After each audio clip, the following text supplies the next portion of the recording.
국민 여러분 안녕하십니까. 공작관TV 그레이트게임 최수영입니다. 오늘도 저희 방송을 애청하시는 전국 방방곡곡의 국민 여러분, 또 해외 동포 여러분들께 감사를 드립니다. 오늘 제가 매우 존경하고 사랑하는 저희 선배님 한 분으로부터 글을 하나 받았습니다. 내용이 너무 아름다운 내용이기에 국민 여러분들과 함께 공유하고자 합니다.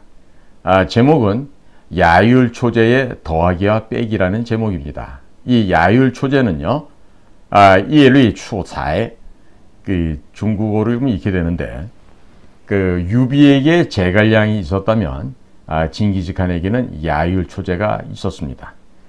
징기즈칸이 초원에 유목민에 불과했던 몽골족을 이끌고 동서양을 아우르는 대제국을 건설할 수 있었던 것은 이 야율초제라고 하는 걸출한 책사가 있었기 때문에 가능했다고 합니다. 징기즈칸은 나라를 다스리는 일이나 이민족과의 전쟁이나 중요한 일은 무엇이든지 간에 이 야율초제와 의논을 했다고 합니다. 출신 성분을 따지지 않고 오직 능력만 보고 임무를 썼던 징기스칸은 한낱 피정복민의 젊은 지식인에 불과했던 야율초제를 그토록 신임했던 이유는 천문, 지리, 수학, 불교, 도교 할 것 없이 당대 모든 학문을 두루 섭렵한 탁월한 야율초제의 식견 때문이었다고 합니다. 하늘과 땅과 인간, 그리고 세상 만물의 이치를 꿰뚫어 보았던 야율초제, 그가 남긴 아주 유명한 명언이 하나 있다 합니다. 여일리 불약 제1해 생일사 불약 멸일사. 해석하면 하나의 이익을 얻는 것이 하나의 해를 제거함만 못하고, 하나의 일을 만드는 것이 하나의 일을 없애는 것만 못하다. 깊은 깨달음은 간결하고 큰 가르침은 시대를 관통합니다. 스티브 잡스가 자신이 설립한 애플사에서 쫓겨났다가 애플이 망해갈 즈음 해서 다시 복귀하였습니다.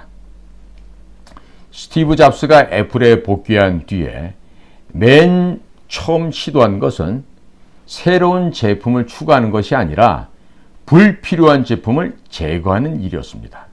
수십 개에 달하던 애플 제품을 전문가용, 일반인용, 최고 사양, 적정 사양 분류해서 단 4가지 상품으로 압축을 했다고 합니다.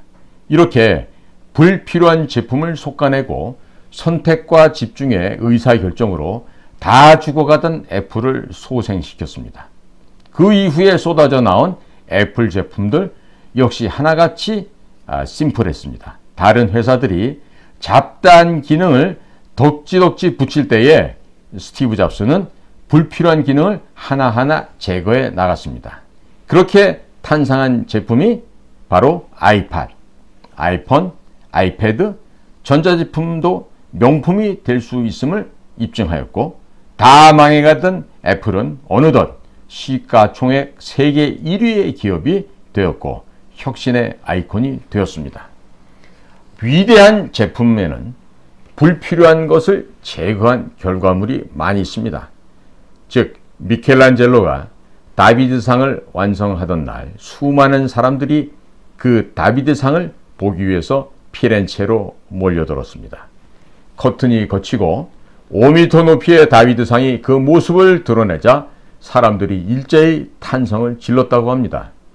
인간이 만들었다고는 도무지 믿을 수 없는 완벽한 조각상에 압도돼 버린 대중은 하나같이 무릎을 꿇으며 신에게 감사의 기도를 드렸다고 합니다.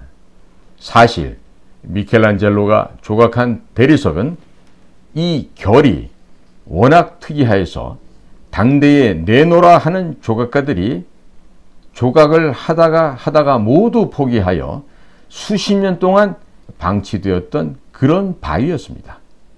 어느 쪽은 푸석푸석하고 또 어떤 쪽은 단단하여 조각하기에 너무나도 어려웠던 그런 암석이었던 거죠.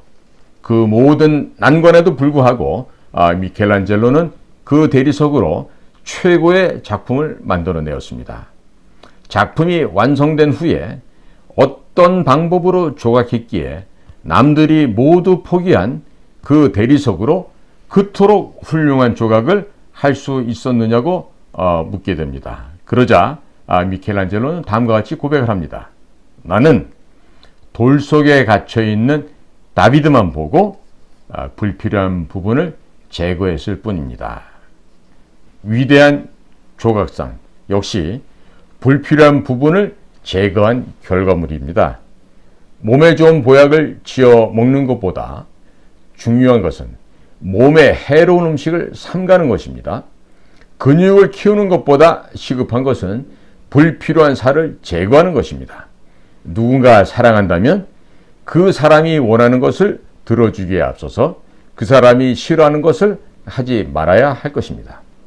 행복을 원한다면 욕망을 채우려 하기보다는 욕심을 제거하는 쪽이 훨씬 현명한 선택이 됩니다. 내 삶이 허전한 것은 무엇인가 채워지지 않았기 때문이 아니라 여전히 비우지 않고 있기 때문이라는 점이죠. 장점을 추가하는 것보다 더욱 시급한 것은 치명적인 단점을 제거하는 것입니다.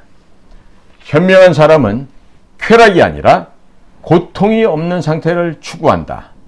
누가 한 말입니까? 아리스토텔레스가 한 말이죠. 쾌락은 보태는 것이고 고통은 제거하는 것입니다. 현명한 사람은 보탬을 추구하기보다 제거함을 추구한다는 점입니다. 동방의 현인 야율 초제의 말이나 서방의 현인이었던 아리스토텔레스의 말이나 그 말의 의미는 모두 일맥상통하고 있습니다. 무엇을 채울까 생각하기에 앞서서 무엇을 비울까를 생각해 봐야 하겠습니다. 어떤 장점을 갖출까를 생각하기에 앞서서 어떤 단점을 없앨까부터 궁리해야 하겠습니다. 큰 가르침은 시대를 관통하면 물론이고 삶의 많은 영역에서 두루 좋은 영향을 주게 됩니다. 개인의 행복과 가정의 화목은 물론이고 탁월함을 추구하고 성취를 지향하는 비즈니스 모든 영역까지 말입니다. 무엇을 더 보탤까 생각하기에 앞서서 무엇을 제거할까 생각하는 것이 탁월함의 시작입니다. 야율 초제의 말을 다시 한번 상기해 봅니다. 하나의 이익을 얻는 것이 하나의 해를 제거함만 못하고 하나의 일을 만드는 것이 하나의 일을 없애는 것만 못하다. 저 또한 오늘 우리 선배님이 저한테 보내주신 이 글을 읽으면서 많이 부족한 제 자신을 돌아보면서 더욱더 더 많이 비워야 되겠다. 더 가지려고 노력하는 것이 아니라 먼저 비워야 된다는 점을 다시금 생각하게 됩니다. 인생 불만백인데 항유 천년수다라고 하는 그런 시가 있습니다. 인생은 100년을 채우지 못하는데 늘 1000년의 근심을 갖고 있다, 이런 말이 되겠죠. 선조들이 현명하였던 우리의 조상들이 남겨줬던 이런 이야기들을 오늘 한번 저도 국민 여러분들과 함께 되씹어 보면서 오늘 동방의 대제국, 몽골의 대제국을 건립하는데 징기즈칸과 함께 큰 힘을 보탰던 율사, 책사 야율 초제의 이야기를 국민 여러분들과 함께 공유를 했습니다. 오늘도 저희 방송을 경청해 주셔서 고맙습니다. 감사합니다.